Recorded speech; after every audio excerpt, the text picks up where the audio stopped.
love with the lights. This is not just a game. This is my life. Yeah. Hello, everybody. Live from a beautiful 75-degree day from Koreatown, Los Angeles, California. It is the Ozone. I'm your host, Omar Miller. I'm the hostess with the mostest, and I'm here with the broskis. My brother Terry Miller, also known as the Icons with a Z, or if you're across the pond with a Z. How you feeling? I feel like contrarian Terry. You feel like the trolling contrarian Terry. Oh, man, folks, we got a lot popping. It's an interesting edition of the Ozone. We're going to call this a dried-out edition of the Ozone, folks. Shout out to Raisin edition. No, I'm not. I ain't gonna fully dry my raisin out yet, but drying out because of this crazy torrential downpour. Just want to give a shout out to Twizzy Twitch and the Lost Visionaries for our theme song. The camera's on me. Love that jam. Yeah, guys. I don't know if you guys know, but in the state of California, we just got washed. Throw us through the rinse cycle. 7 days of nonstop rain. 7 days with one break. So 4 or 5 days of nonstop. We had one quick break, at which point we got to go do something really cool. If you're looking for something right to do and you have a heart and you have some extra cash, go over to CA Strong. I think it's .org. I participated this last Sunday in a charity softball game organized by Milwaukee Brewers players Christian Yelich, Brian Braun, and Mike Moustakas, all of which who are from the Los Angeles, northwest Los Angeles area, and a couple of which have lost their homes in the Malibu fires recently. These guys decided to throw on a great event. Man, we had a good time, really, really good time. And, man, thank God we got a break in the rain. We went out there. This was an all-star game, folks. I was very happy to not play and just to spectate and interact with the crowd because you were playing softball with Major League Baseball players. You had everybody from Derek Lee, former first baseman for the Cubs, to Ryan Braun.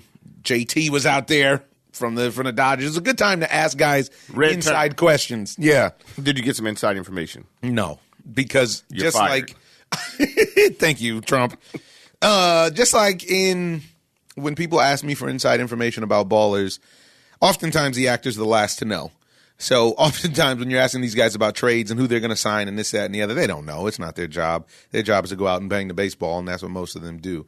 But we had a really good time, raised a lot of money for people who had to be at least 4,000 or 5,000 people out at Pepperdine, and raised a bunch of money for people who lost their homes in the fires and people who lost their lives, families who lost loved ones in the massacre out in the Thousand Oaks.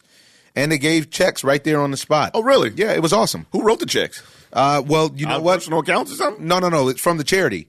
So part of one of the people who helped put it on was Mark Attanasio, the owner of the Brewers. And through that, basically, the Brewers organization really stepped up, and they fundraised. You know, we've been doing this for about a month and some change. You see us wearing our California Strong T-shirts. And they fundraised, and they actually distributed the funds right there on the spot. They also showed a lot of love for the first responders. They had a flyover. It was a really nice event. So it's real. It was a real event. It was really nice. The only problem was they had those soft softballs instead of the real softballs, so nobody could get a hold of the ball. Yeah. And but Baker Mayfield was out there. Baker out there. Oh man, it was go time. I mean, you name it, they were out there. Your boy Dennis Rodman made an appearance. Worm was out. What Worm look like? He looking healthy? No, Worm didn't look his best. He's still a stud, but his face looks weird. Like I don't know what happened. But he ran into that putty. He didn't look the best. But I didn't get to speak to him much. But he looked he was in high spirits. Adam Sandler was out there. It was a really good time. Yeah, and I guess you can get them all out there too, since everybody's house got burned down over there, pretty much, right? No, I mean this is just not people who lost their homes. They're people who wanted to do the right thing for the state and for people who did lose their homes. This wasn't a charity for the bunch of millionaires who can go pay for another house to get built. This was for regular people who lost their homes in other parts of the state and all throughout the fires. So it wasn't like they gave Adam Sandler a check. He's good. He's good. He's sure? Okay, I'm positive. Okay. He doesn't need a loan. I'm sure of it. Yeah, all kind of guys are out there. Chuck Liddell was there, by the way. Chuck was there. I walked up to Chuck. He looked at me kind of with the side eye. Give you a roundhouse. He did not. I was able to get out of the way. It's still on the move. It's still coming. You name it. They were out there, man. It was a good time. Really good time. Mira Sorvino and her husband Chris Backus were out there, who we've played baseball with, and yeah, he's a gamer. man, that dude's a big time ball player. Jaleel White was on the scene, super influencer from the group chat podcast, D Murphy and Chris Ramapath were there. Oh man, and Anand was on the scene. It was love. It was all good, but yeah, that was really solid. It was a great way to kick off the week. And shortly after that, I got to run back to the house and watch me some football. And were you impressed with what you were watching? Well, we'll get to that in a little bit, but I just want to go. I just want to go into the order of the day.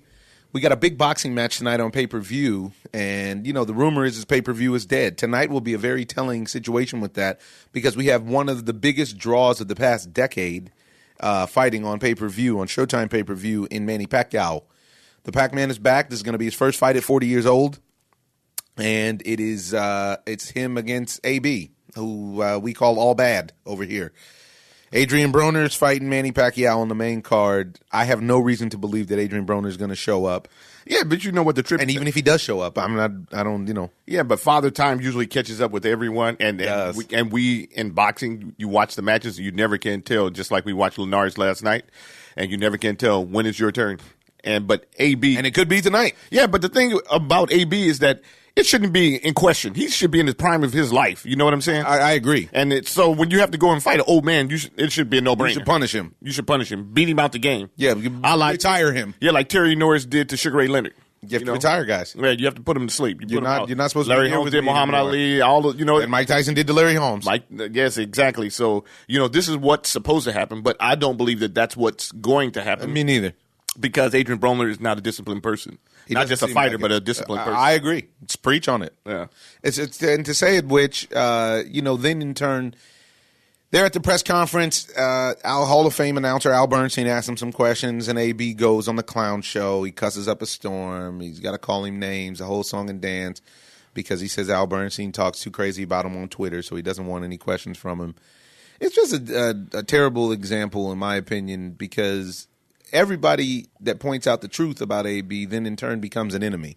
But this is society nowadays. This is society, and I can't tell you how many people that I saw on my timeline who were supporting his outburst. Oh, yeah, this is my mood for all of 2019. Yeah. No, the problem is that nobody wants to accept responsibility for their situation. If you accept responsibility for your situation, then you can grow. Yeah, it's true. You can't grow. And Adrien Broner's in a great situation. Right. Adrien Broner signed a big deal despite the fact that he never wins. Yeah. He's got, and I was reading for being a clown, in my opinion. Like he's what's the lack of discipline? This is a clear cut example of selling out. You're willing to tap dance and shuck and jive and play the clown, and you're being rewarded for it financially. Right. Tonight you're facing an all-time talent, and even a rusty old all-time talent should have enough to get him out of there. You know what? Adrien Broner's been knocked down, but he's never been knocked out. Yeah. And I wouldn't be surprised if he got knocked out tonight if he comes in there not prepared. Yeah. He's got to be mentally focused because Manny Pacquiao knows what he's doing. Yes. He has a game plan. He executes. He's not a guy who's just going to walk off the street and just start throwing punches. No. And he's not going to be scared or timid. No. But the lights aren't too bright. Nope. And the main thing that Adrien Broner has for him is youth. Yeah. And there's an outside chance that Father Time will come knocking at Manny Pacquiao's door today. I wouldn't bet on that. I actually think Manny Pacquiao wins this fight, and he's talking about going on to fight the other top names. He said he wants to fight the winner, Earl Spence, Mikey Garcia. Wow. Which is a tall order if it's Earl Spence. I think he can beat Mikey Garcia. I do too. I don't think he can beat Earl Spence. He's a bigger guy, so I think that fight, Mikey, we'll see what happens with Mikey 147. I think Mikey's in my top 5 pound for pound list, but I don't think that he should be fighting at 47. But what do I know? They're saying he's daring to be great. Earl Spence, though, has said that he thinks AB knows what's on the line and he's going to come out ready to fight.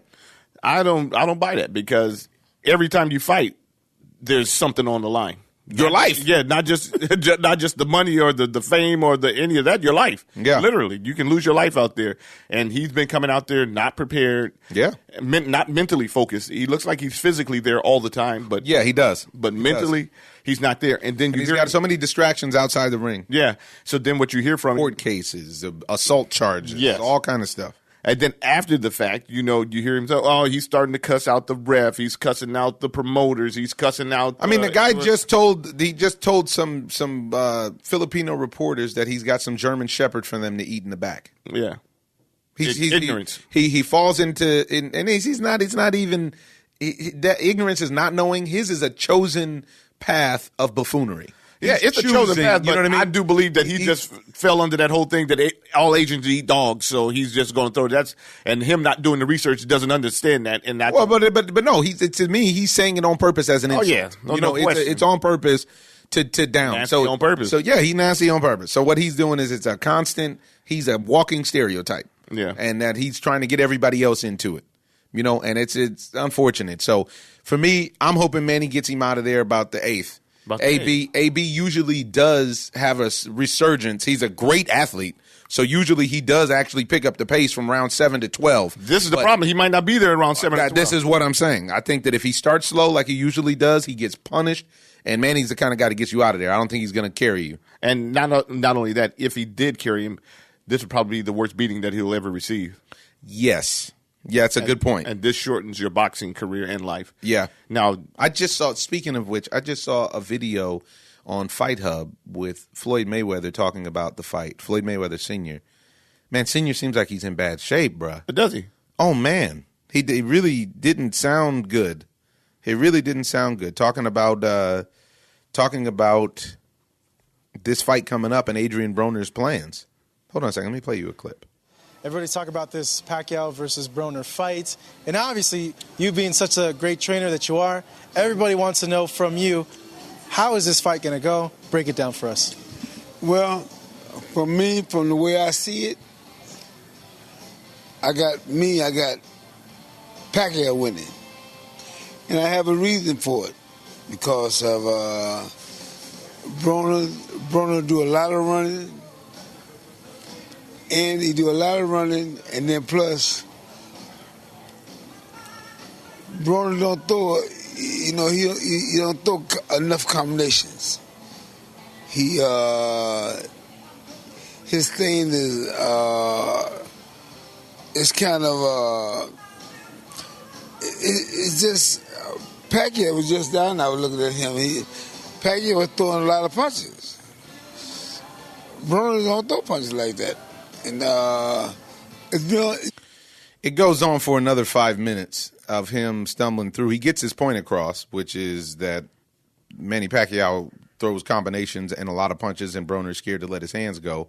And, but the point being is I don't know if it's, general punch drunkenness from being a boxer.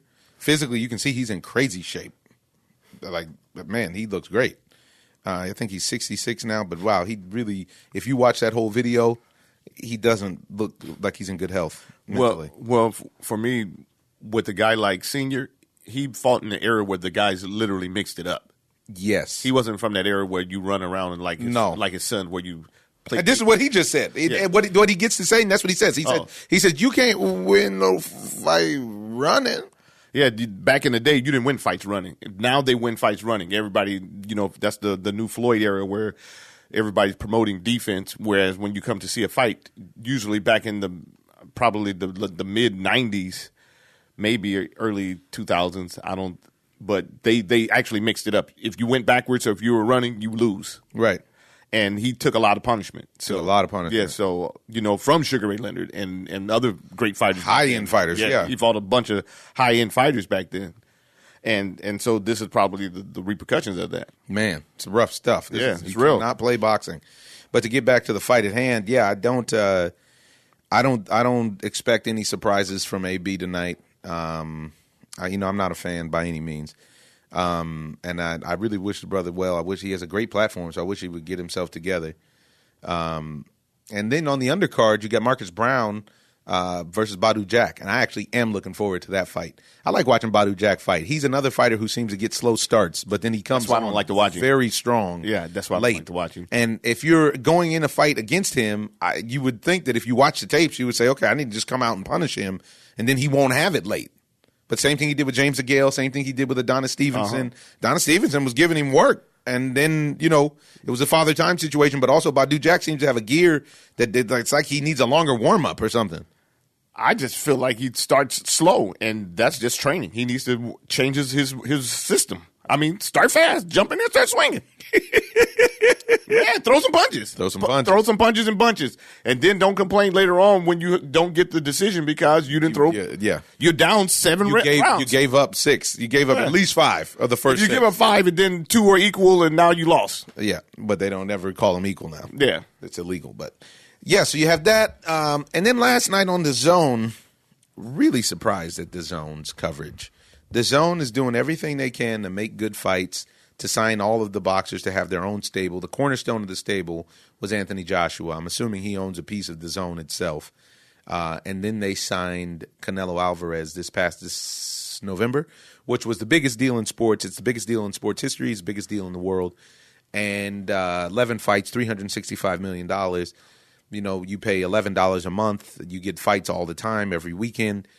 Well, they just made another huge splash because they just signed on for a big fight that I didn't think that Canelo Alvarez would take. So shout out to Oscar De La Hoya, Golden Boy, and the squad because they're fighting Danny Jacobs on May 4th. Right. And that's great for Danny because we've talked to Danny at Canelo fights. Yes. And Danny is amped after every fight because he knows he can beat him. He knows he can beat him. He's told us that. Yeah. And also it's just that he's going to get his big payday, and I'm really happy for him for that. And I think that even more so than the payday, what he's going to get is the respect that he should get. And he got it when he fought Triple G. Yeah. But Yeah. it's not that was waning. You know, I understand. The respect that's beating Canelo as they have labeled him the man now. Yes. You know, I don't agree with him being the man, but the industry has labeled him the man, the go-to guy. And I think that Danny, I don't even really think that it of course it's a difficult fight, but I think that he had a harder time with Triple G than he'll have with Canelo. Really? Yeah. He has all the advantages. He has all of them. The only thing that Canelo has is a couple years on him youth-wise. Mm-hmm. But he's 6'1". Canelo, they list him at 5'9". I would say Canelo's really 5'7", 5'8". I was going to say 5'7". You can love it 5'8". Yeah. Really nice guy, though. The nicest guy. Yeah, I'm happy that he's successful. Yeah, I like Canelo. Canelo's a great guy. You know, I like cool every time you see him, he's cool. He's cool. Who's mad at Canelo? Right. And he doesn't have anything to do with the decisions and blah, blah, blah. No. He goes out there and fights. And he does do that. That's what I do like about Canelo. He's not out there running. He's trying to mix it up. He wants trying to get to the mountaintop. He is. He needs somebody to get knocked out. Yes. And more times than not, it's been somebody else because he has never been knocked out. And so he hasn't been knocked down. He hasn't even been knocked down. Yeah. He's got great balance and a crazy chin. And so, so that's going to be a big fight May 4th. I'm really excited about that. But I got all that information from watching the coverage of last night's fight, which was a middleweight fight. And it seems like the Zone's really trying to corner the market on the middleweights to get all of them signed. Eddie Hearn got on last night and was saying how he, felt like it would be great for Triple G to sign up with the Zone. How he felt like Triple G got cheated in the first fight, and how he thinks Danny Jacobs going to beat Canelo and the whole nine. Could be a great smokescreen, could be a great performance, but I believed Eddie when he said it. It seemed very genuine when it was coming from him. True story. I'm really interested to see where that goes, because they got them boys stumping. So last night was Andrade versus Akakov. I'm not really impressed with Andrade, I think they call him, even though I think it was Andrade. I'm not sure. I don't know. Could be Andrade, could be Andrade, could be Russian. Who knows? I don't know any Russians except for my wife. And then he has so they have those guys. They got a late round stoppage, which was unnecessary, but whatever. The actual big surprise of the whole scenario was Jorge Linares, former 135-pound champion, who was up on the cards against Vasily Lomachenko when he was dropped and knocked out with a liver shot in Vegas last year, has had one fight since then. He fought a tomato can down at the Indian reservation, beat him up good, and this was a fight against another guy who's kind of a journeyman type, but he decided to move up to 140 from 135, and I'm here to tell you folks, this was terrible, and I like Jorge. I know Jorge, and he never got it together. Oh, my goodness, it looked bad. First round, was knocked down 3 times, and then he TKO. They had to stop the fight. First round, that was the only round. First round, only round. The round bound, the rebound. And he hit this guy on his chin a bunch of times. And it was like the guy was completely unimpressed. I don't know what happened to him. This is like an overnight situation again. This is the crazy part about boxing. Mm-hmm. You never know. You're the last person to know. Yes, you step in there one day, and all of a sudden, I'm fighting with pillows on my hand. Nothing works. Nothing works. And he got knocked all around the ring by a journeyman, and that looked like they just grabbed him off the street. And put in work. And put in work on him. And had no interest in any respect for Jorge Linares. And he walked through him. It was a bad look. And then Jorge, after the fight, talking about he doesn't know. He has to look and see if he's going to stay at 140 or go down. Go down, brother. No, go home. Go home. He needs to go home. It's over. I mean, you did your thing. You were a great champion. He was a great champion. It's over. Wow. It just now here's my thing. Now, is that father time? Or do we have to give respect and say that's Vasily the Lomachenko effect? A liver shot that last for years? For months? Hey, for months? Beat his face up bad. If you see the picture, he beat his face up. No, that's not anything from Lomachenko. That's just life. Life had ran him through his mud, ran his legs out. Wow. I can't give Lomo no love or credit for that. Of course, he played a factor in it by putting a little pound puppy on him, but other than that, he ain't. Man, come on. Wow. You're very strong. You act like the Loma fight didn't even matter. It didn't really. I mean, because he was dominating Loma. I don't know about that. I mean, he pretty. Go look at the picture. He got beat up pretty bad. Yeah, but he beat up Loma pretty bad. He dropped him. He was all over him. And maybe that was the beginning of the end for his career once he lost to a liver shot like that, because an elite fighter usually, the only other person an elite fighter that I've seen that happen to in the past was Oscar De La Hoya. Against Bernard Hopkins. Yeah, late. Like and the 11th, 10th, 11th. Might have been the 9th as well. Yeah, but B-Hop looked like he was setting him up for it the whole fight. Yeah, the whole fight. That's the whole fight. Uh-huh. But B-Hop. And then Oscar decided to give you one at the office. Yeah, and Oscar gave me one. He gave me one at Dodger Stadium. He gave you one at Dodger Stadium. He was like, "What's up?" Boom. Exactly. You rolled all over the infield. See, what are you doing? We're supposed to be playing ping pong. You got a liver shot, dude. Go ahead. I felt like you needed to get a whiskey shot. Just give me a little soft one too. That's like, boom. He like, you felt that. You know. Look at me like. Like, you know. Like, you need something. You look at you're my weight class. No, I'm not. Whatever it is, I'll make sure I make the adjustment. Dude, you look at lead. See, you down to 150? What class is Oscar in? Oh, man, that's funny. Yeah, so, I don't know. It was really sad. Really sad last night to see that with Jorge. But the Zone card in general, I'm happy with my subscription. I just want them to get better. Their production value overall. It would be nice for them to have a little bit more smoke and mirrors, glitz and glamour, and glitz and glamour, and have more. Just more. There just needs to be more with the Zone. It's like they have the fighters. They just need to actually put together the show. So what you're telling me, you're not impressed? No, but they're babies in the game. They're just getting it together. Not everybody can be HBO boxing, not to start. I mean, HBO boxing wasn't even HBO boxing to start. But that's enough on the fight time. It's now time to move to the NFL. This is it, ladies and gentlemen. This Sunday is going to determine your Super Bowl for coming up. And that's why you wore the Dodger hat? Is it because it's Ram time? Yeah, because it's Ram time. That's why I wore the Dodger hat, to give LA props. Ooh, the best team in LA. It's the best team in LA. Oh, man. What happened to the Chargers? The Chargers? We got somebody coming in hot on the line who really wants to add his 2 cents. Yes, sir. Joe Nieves live in the Ozone. Tito! Aha. What's up, Brothers Miller? How's it going? What is really in the life of a Disney star? How are things? Things are good. I'm a 45-year-old man trying to figure out social media these days. Good luck. Get it going. Got to get it going. Hey, we all got to start somewhere. That's what we're talking about. I'm actually, you know what I just did? I don't know what you guys are talking about right now, but I just watched, did you see that clip of Mike Tyson, any clips from Mike Tyson with Joe Rogan recently? No. A couple of days. Great interview, but I hate to promote another podcast. No. Mike's got his own podcast, and Joe too. It's all good. There's enough for everybody. Anyway, Rogan was asking if he still works out, and Tyson says he does not work. He doesn't even look at working out anymore because when he does, he says it just sets off his ego. And he just starts thinking, I'm better than everybody else. And that's when he starts getting turned into the guy he doesn't want to be anymore. So he doesn't touch a bag. He doesn't do anything anymore because it sets off his ego. Wow. I can understand that. Isn't that crazy? No. I've seen the same thing happen with you. Yeah. It was very, very interesting. I saw the same thing happen with you on, I think it was Triple Play 2004. It was a video game where every time you would win, you seemed to have a bigger ego just throughout the day. And the longer beard. It's true. Wow. Well, what we're talking about right now is the NFL. We're talking about what happened to the Chargers last week. Are the Patriots that good, or was it smoke and mirrors? What did happen to the Chargers last week? I think the Patriots are record. I hate to say it, but the Chargers were. Every team in the wild card was so hot coming in this year, and I thought to myself, one of these wild card teams is going to win the Super Bowl. But I was proven wrong last week. You really need the rest in football. You really need it's more difficult in football to be a wild card than any other sport because you need the least amount of games possible. Right.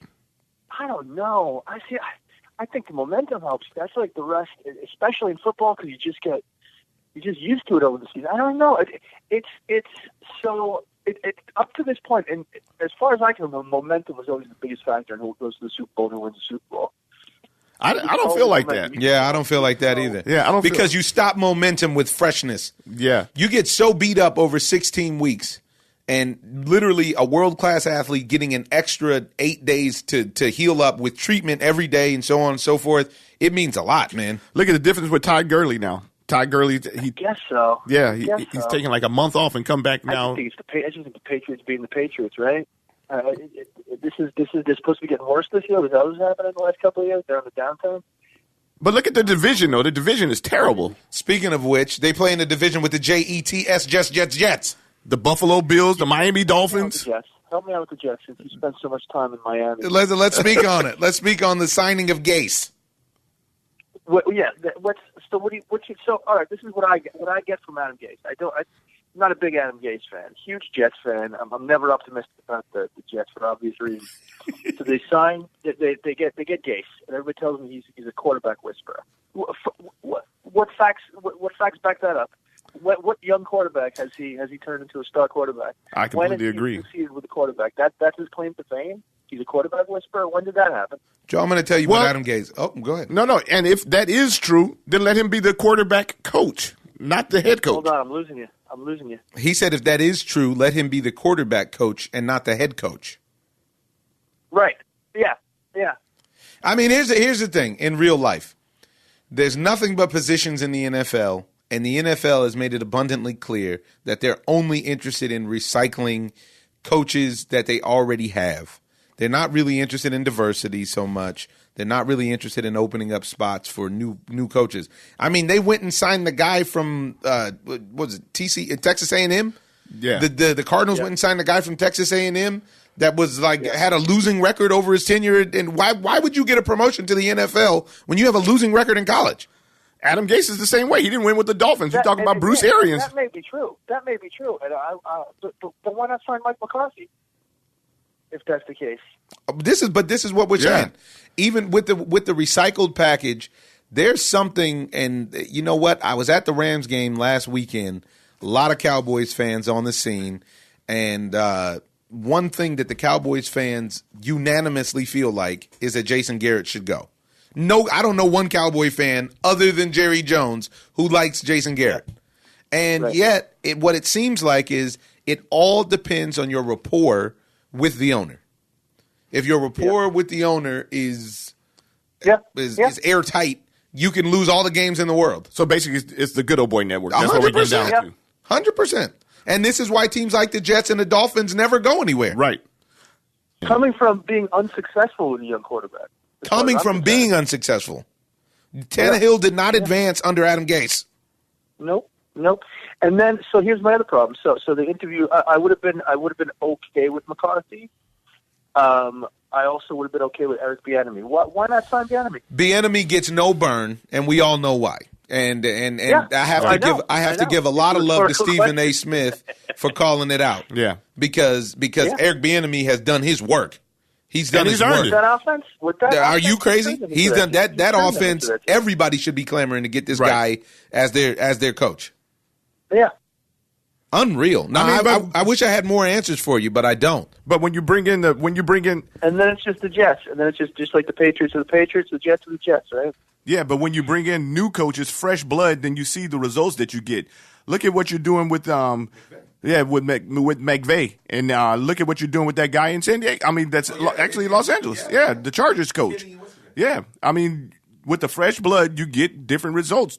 This is going to – they just talked to the coach of the Saints, and he was talking about how intricate and how complex McVay's offense is now. and how he's going to take things from it. Because it's new. It's fresh. It's the young guys coming in and bringing something new to the table, and not these old heads recycling the same old stuff. Gase, McCarthy, Adrien. I mean, let's bring in new coaches. Yeah, but this is the thing, man. You got new guys. You got guys like Anthony Lynn. You got guys like Sean McVay, who then show you that Jeff Fisher was a complete clown. They show you that things weren't in order, and then next thing God. Next thing you know, is ridiculous. Yeah, and Bieniemy could be the same way. Yeah. And next thing you know, you decide to recycle Gase. And I tell you what, though, and when you talk about Jimmy Jones, that's the same thing. Me and my buddy Rob from Brooklyn, the Jet fan firm, were saying. It's an ownership. It's as long as the coach has to answer to the owner and not the GM, then you're screwed. Totally screwed. And I've been saying that forever. Bone says he's been saying that forever. Yeah, let the GM do his job. And that entails working with a coach who has the same ideas that he does, not the owner. But this is the same reason why I'm not mad at the coach. I mean, the coach of the Dallas Cowboys, because he has to answer to Jerry Jones. Jerry Jones is making football decisions. And he's not a football guy. Wow. Yeah. No, I wish I had more answers for you, but we don't, because it just doesn't make any sense. But what we can ask are the questions about who you like this weekend, because it is going down tomorrow. Yeah, I wouldn't put any money on anybody this week. I'm hoping for the Rams and the Chiefs. I'm thinking it's going to be the Saints and the Patriots. I got a rematch. I think we're going Rams and Chiefs. I got that Monday Night Football rematch in the ultimate shootout, and a straight shootout in Atlanta indoors.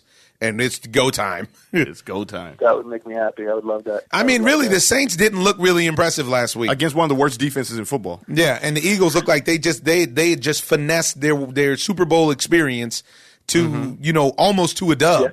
Yeah. And they got a lot of help. Who that got a lot of help from the refs? A lot of help. They got a lot of help from the refs. As did the Patriots, as usual. As usual. And this is why I don't think they're going to get that help. My fear is Andy Reid will find a way to lose the game. This is going to be hard for him to lose the game with Mahomes. So this thing with the Chargers last week in New England, I felt like it was the Chargers shooting themselves in the foot more so than it was the Patriots, because everybody knows when you go to New England, you can't drop passes. Phillip Rivers hit, who was it, Williams, right down the middle of the field, and Williams dropped like a 40-yard bomb. You can't do that in New England. I agree with you. But how many times do teams have to screw up and shoot themselves in the foot against this team before we start? For some reason, we got to give credit to the Patriots for the Chargers dropping passes.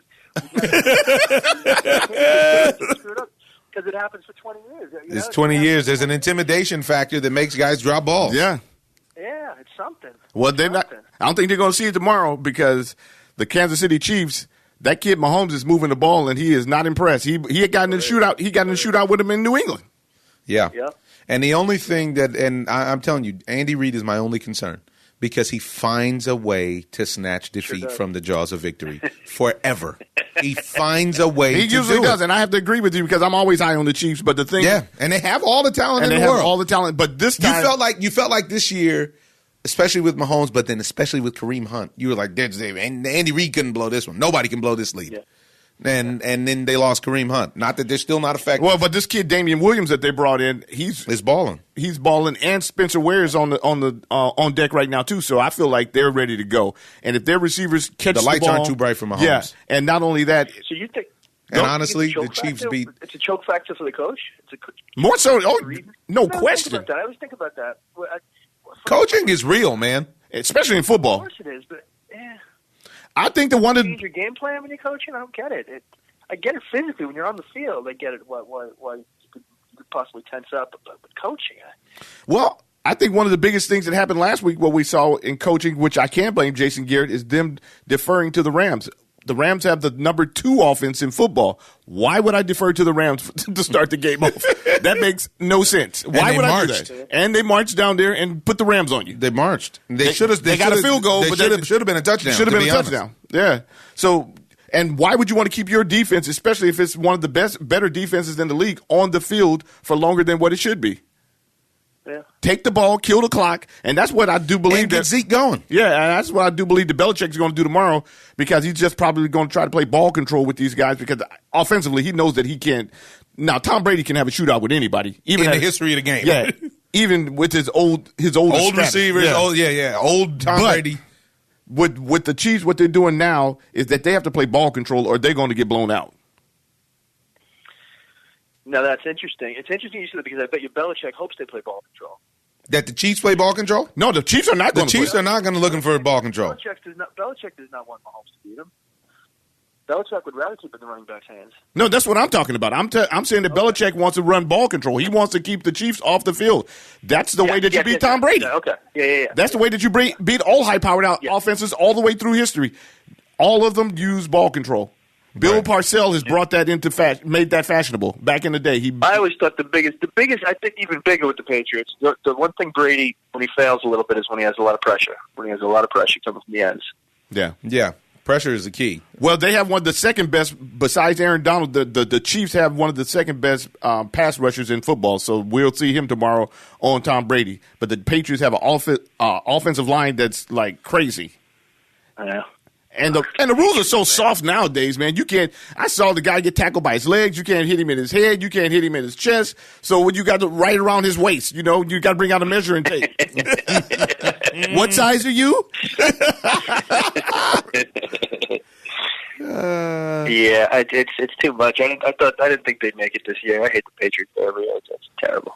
And you can't hold them. They're there every year. They're in the championship game. Yeah, and then also when you talk about with the Saints, what's going on with the Saints, I think that McVay and them are going to have their number because first and foremost, they picked up C.J. Anderson, so now they can pound the ball down the Saints' throat.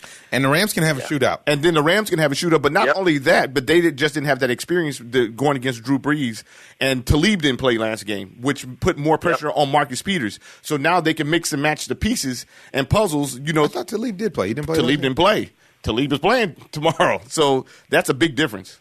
And they got Fowler now. Yeah, and the Rams defense is enough.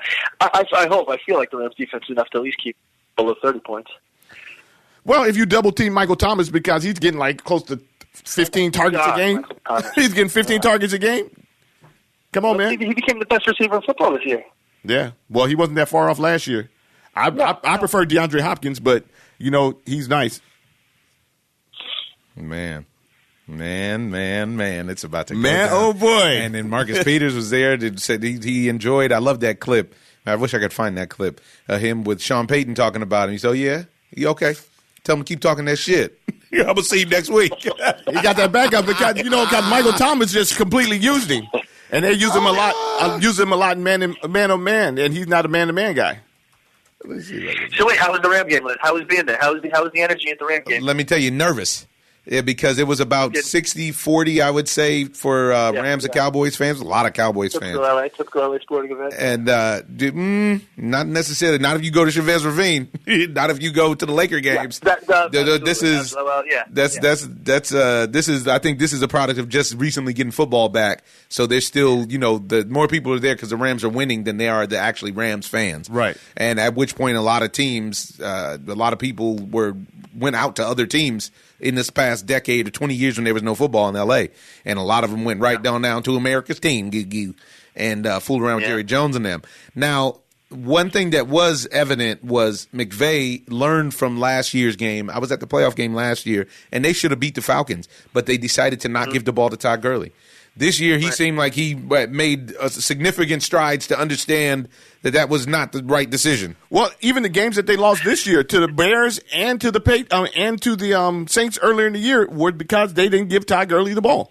And this time they gave Gurley the ball, but then they gave C.J. Anderson the ball. And honestly, McVay seemed – one thing that I really liked about McVay's in-game adjustments were you could see the plan was to give the ball to Todd Gurley. Yeah. But C.J. Anderson was even more effective than Todd Gurley. Yeah. And because he was effective in a violent way, he was pounding them. Yeah. And two different backs. 100%. But with that, it seemed as though McVay said, "Oh, I knew he had this in him," and just wrote it. Yeah. As opposed to most coaches get so stubborn. This is what I was so disappointed about seeing with the Chargers. Right. When you watch the Chargers, time adjustments. Yeah, you watch the Chargers, and the defense didn't work. Tom Brady is eating you up. Change the defense. The zone ain't working. It ain't working. Go get your money back. It ain't working. what seems obvious to us watching, I never understand. That's why Belichick is just Belichick's halftime adjustments are always spot on, always. Because he seems to actually take them. He takes the first half, analyzes it quickly, and says, "Oh, okay, so then this is the answer to that," and that comes from prep. Because he's discipline. And discipline. Because he's saying, I had actually planned for that, but they went another way, so now I can implement plan C1, which was ready for their plan B2. Right. And he can just go right to it. But you don't see coaches doing that for some reason. For some reason, they're so stuck.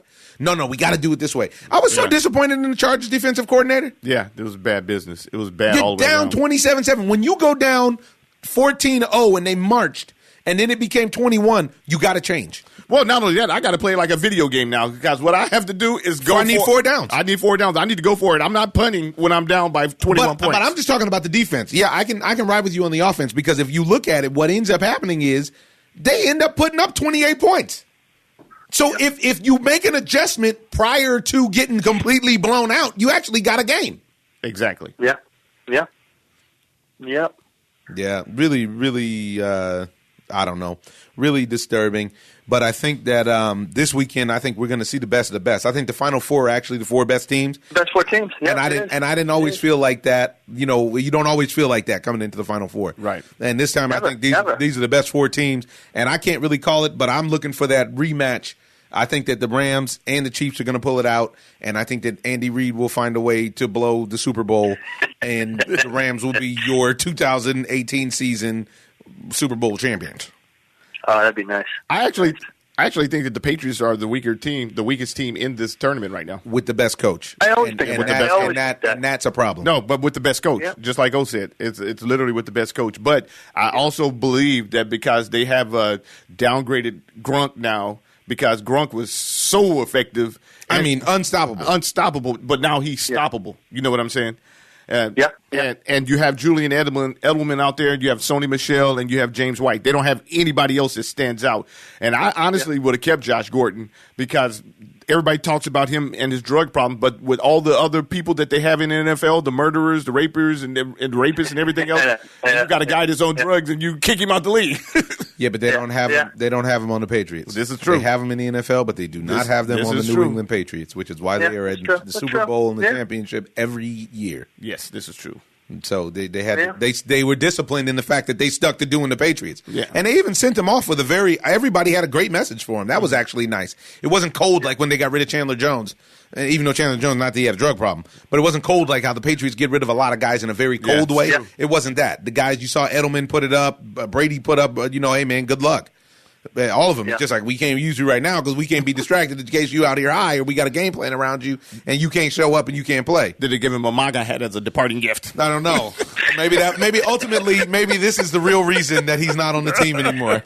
Maybe Josh Gordon didn't want to kiss the buffet Filet-O-Fish McRib ring. How about this bozo in the White House with world-class athletes? You finally get a team that's willing to come. You finally get a championship team after 2 years that's willing to come to the White House, and you personally bankroll a bunch of food that you like, which are burgers. He doesn't know any cold burgers and pizza. He doesn't know any better. He doesn't know any better. That moron. He doesn't know any better. And you know what though? It was one of those like clear psychological projecting things. Oh, this must be their favorite food because it's his favorite food. Because you don't work out ever, narcissist. And so since it's mine, it must be yours. You know, it's funny. He tweeted that it was 1,000 hamburgers, and they ate them all. He said 1,000. 1,000. You know how many hamburgers? 1,000. 50 guys on the team. They all had 17 hamburgers each. They have some big appetites. Wow. And did you see Burger King? The Burger King tweet may be my favorite of all time. That was fantastic. Hilarious. Yeah, that was great. Burger King said, due to a large order yesterday, we're all out of hamburgers. All we can serve today are hamburgers. Oh, man. If civilization can survive the Donald Trump administration, I tell you we'll be better for it. We'll be better for it afterwards. But that's a big if. It's a big if. Yeah. Well, all right, Tito. I wish we had some more news for you. You want to spit about your MMA? I see there's some big action in MMA. I ran into your boy Chuck Liddell at the California Strong Charity. What did you say to him? Hey, Chuck, how you been? Oh man! I told him that I sat with you. And you said he was getting knocked out by jabs. And he said, "That's your ass." And he said when he sees you, don't expect the slow motion roundhouse. You don't know what to expect. Anything can happen. That's what he told me. I was like, all right. I mean, you'll recognize him. He's on Disney. I just remember sitting there and the fight starting, and then I turn to my left and I see this hysterical laughing like 1 second into the fight. I couldn't believe it. I'm still laughing at it. I couldn't believe it. And Henry Cejudo and T.J. Dillashaw is going to be a heck of a fight. Who you like? Up in my, is it in Brooklyn? I think it's in Brooklyn. I'm going to go Cejudo. I'm going Cejudo because I think he's peaking. I think he's the man right now. I think Dillashaw. What happens in MMA is there's a distinct drop off in MMA. At a certain point, there's this distinct drop off. I think it happens with boxing as well. But I think Dillashaw isn't as elite as Cejudo right now. I think Cejudo's still at the top of his game. Yeah. We just saw it last night. Former 135-pound champion who looked great as of like last June got knocked out in one round by a journeyman. The body can only take so much punishment. Yeah. Hey, did you guys watch? Did you guys see the John Jones fight or no? Oh, yeah, I saw it. Yeah, I saw it. Did you see the female? Did you see Mandy Nunes? We did. As a matter of fact, that was wow. Oh my god! I mean, I think you can venture to say that she's the greatest MMA fighter of all time. Right. It's not far fetched. I mean, she went out there and busted. And low key, Cyborg went out there chunking him. It wasn't like there was a pushover. Well, she thought she was going to walk through her. She thought it was okay. Let's just go toe to toe then. And Man Nunes was there for it. So like, this is what I get. This is perfect for me. Yeah. Hands, just constant fists in her face. Super accurate. For a minute. Wow, that was great. And then along with the John Jones things, I'm not a John Jones fan. To me, I mean, who is? Nobody is anymore. You can't just constantly cheat the game and then talk crazy. No. And the only reason I don't even think they should let him fight. I don't even think he shouldn't have fought this time. It's a blemish. You have him. I don't know. You just ruined Gustafson's career now because he lost John Jones. Right. Yeah, and then he's Cormier. I don't want him to be Cormier. No, well, the thing is that I'm like DC. Of course, you should win every fight. You got a 50-meter head start in every single race. Yep. I'm not down. I'm not down at all. I'm not with him. All right, Tito. Tell the people where they can find you if they want to talk sports or politics on Twitter. Yes, at Joe P. Nieves, JoePNieves, Instagram, Twitter. Subscribe to my YouTube page. I'm working on that now. That's it. I'm trying to get really interactive with the fans. I'm trying to answer questions. I'm trying to just invite people to communicate with me. That's my new technique. So, and I think it works. I see it working for a lot of people. I just think you have to commit to it, and when the people know who you are, especially when they see that you're knowledgeable about what you're talking about, as long as it's not, you don't deal with the trolls, because there's a lot of trolls out there. But when you like the guy sitting across from me, also known as Trolling Terry. Tito, all right, Tito. Joe, you're always a family of the Ozone. We will talk to you soon. Thank you. Peace. My pleasure. See you guys soon. Bye-bye. Oh, man. Moving on. Australian Open in full swing now.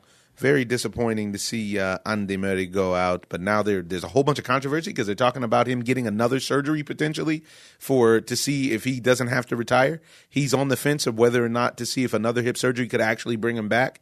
And then that got tweeted out, and then it got deleted. A little bit of controversy behind that. A lot of Francis Tiafoe is still doing his thing. That's who I'm pulling for. He's my undercover sleeper cell. Although I tell you, keep your eyes on Kei Nishikori, because Kei Nishikori was hurt, and now he's finally seems like his body is back together, and that kid is a problem. Yesterday we watched a tremendous match down under on Margaret Court with I think you pronounce your name, Xian Xin Shi from China versus Naomi Osaka. Man, oh man. Osaka was in trouble from the word go. She was not impressed. And the thing that she showed is that the weakness in Naomi Osaka's game, and she's a burgeoning superstar, Naomi Osaka, and the weakness in her game is mental. It's not physical, it's mental. And she was able to frustrate her. She beat her 7-5 in the first set. In the second set, she was up 3-0. She won 11 or 12 straight games. And all of a sudden, Osaka pulled it together, and you saw that championship medal. And she came back and rattled off a run like crazy. She ended up winning that set 6-4, won the next set 6-1. Watch out for Naomi Osaka. I would not be surprised if she has to tangle again with Serena Williams to determine this whole thing. And if she does, who do you have? I'm still with Naomi Osaka. But it's going to be tough because Simona Halep is in top form right now as well. She's the world number 1, and she just dispatched of Venus Williams, of Abina Williams. If you watch Advantage Omar, you know what that's from.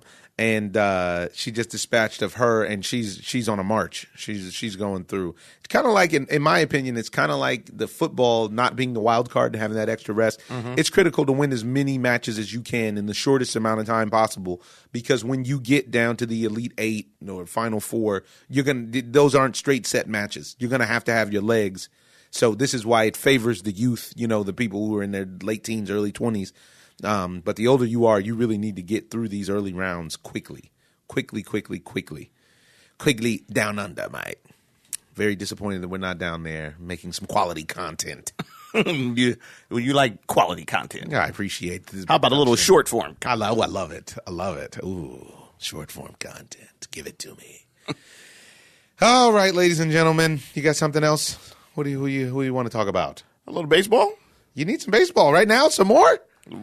Some more? When did we speak on it? We spoke on it last week. We haven't had any. We'll speak on it every week. Why? We haven't had any moves. And that's the problem. Everybody's playing games. Did you see that Longo came out and spoke about it? Who did? Evan Longoria. Oh, Longo Toyota said something. What'd he say? Yeah, let me shoot this to you because Longo is frustrated with the system right now. Longo calls for the players to stand strong during slow off season. Because basically he put it out on his Instagram because basically he knows that the owners pretty much, or we can say that they're colluding to drive down the prices. To drive down the prices of the market. He's telling everybody to stand strong right now. Wow. We have 2 generational players out there right now, and neither one of them have a job, and spring training is a little bit 5 weeks away. A little bit more than a month out. That's not right. And it's not good for them. It's not good for the game overall. It's not good for the game overall, and I think that the owners don't take it the right way because every other sport now is relevant year-round. Yes. And baseball is relevant for the wrong reasons right now. We're relevant because we can't sign people, and that's not baseball. Baseball is usually the sport that's known for signing people a lot of times for more than what they're worth. And now we have 2 generational players out there that aren't getting any offer. Well, they're getting offers, but not as much as they usually are. They should be. I agree. It's unfortunate. Wow. Very, very. I just don't. People got to work on behalf of the game and behalf of themselves. And when you're dealing with this situation, it's a big money situation where it's not about anybody worrying about the greater good or the greater game. And I'm not just saying it because obviously these guys are going to be wealthy regardless, both the owners and the players. But this is about the structure and the order of things, because these are the kind of things when guys don't know where they're playing or they don't get prepared at the right time, that they don't end up actually having full seasons because they get hurt. Right. There's a prep that's involved with all of these sports. Mentally and physically. Yeah. Yeah, it's a real thing. Go ahead, speak on it. What else you got, son? Speak on it. Well, another thing that I'd like to speak on, too, is that, unfortunately, there is another combat, we could call it a combat sport that's more physical probably than all the sports, is that PBR. And they just had a kid that died out there. Oh, wow. I'm not even hip. The bull that killed a professional rider, Mason Lowe, will remain on the PBR circuit. And, the kid, basically, you can... And they're going to keep the bull alive? They're not destroying the bull? No. He's still... that's what they have him out there for. But the kid died, I do believe, on Tuesday night in Colorado. Oh. Did he get speared? The bull actually stepped on his chest. Oh. After it bucked him off. Oh, man. Yeah. Wow, that's unfortunate. That's really unfortunate. But that's a really, really violent sport. Jumping on the back of that bull like that. Whose nuts are tied together. Yeah. To make him go nuts. Yeah, and he does. And he makes everybody pay for it that he can. Wow. Well, that's unfortunate. The kid was only 25 years old. Man. Yeah. Well, ending it out on a heavy note, gonna leave you with a quote from Albert Einstein here. ladies and gentlemen. And it is any fool can know. The point is to understand. We're in this thing together, folks. We got to understand one another and live with one another. So do your best to do your best for someone else. I'm your host, Omar Miller. This is a quick weekend edition of the Ozone. Ozone. I'm just living the dream. I'm in love with the lights. This is